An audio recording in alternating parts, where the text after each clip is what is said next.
To lift the umbrella of the university, faced tasked with the most difficult and needed variable of the equation: get financial support to take this concept to a commercialized product. It is important to remark that even when a concept is already validated within a laboratory environment, experience has shown us that there is still a lot of work to be done from the technical point of view in order to have the concept validated in a real scenario. This task is even harder when the concept is for medical application. This requires a lot of effort and time is money. We began to exploit all the alternatives available to us in order to find the needed financial support. We turned to our families and friends, from where it came our first investor and current partner. This gave us the means to open a small office, to hire our first employee, and to begin the industrial design of OSCAN.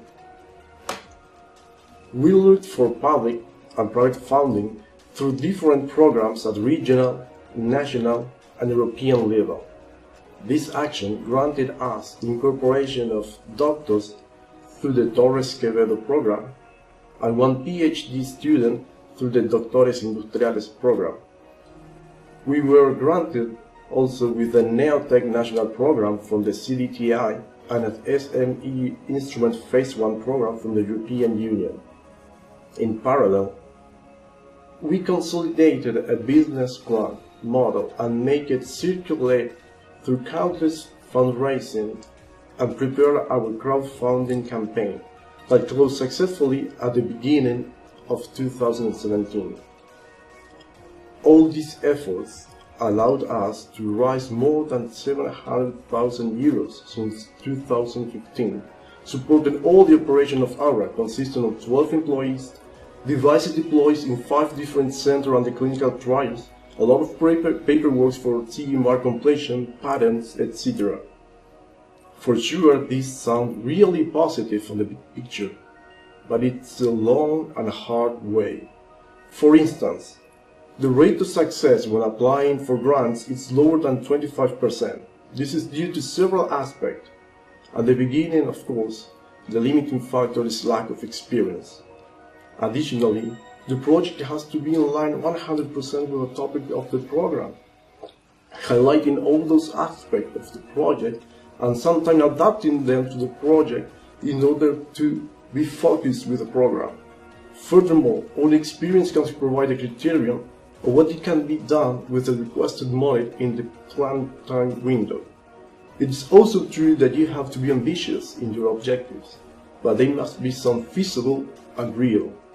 On the other side, there is always the time and delay factor.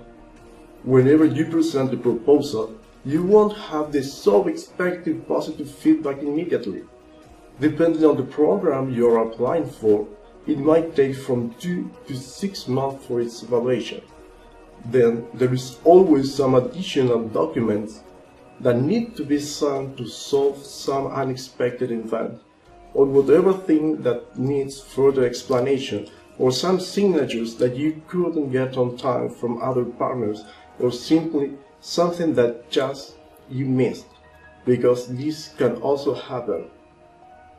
In case you succeeded, the final approval might reach your email in a couple of months more. It is also important to remark that preparing a winning proposal takes time, and that it's not possible to participate in all the calls. So the question is, how do you survive in the meantime? Because you must keep on operating.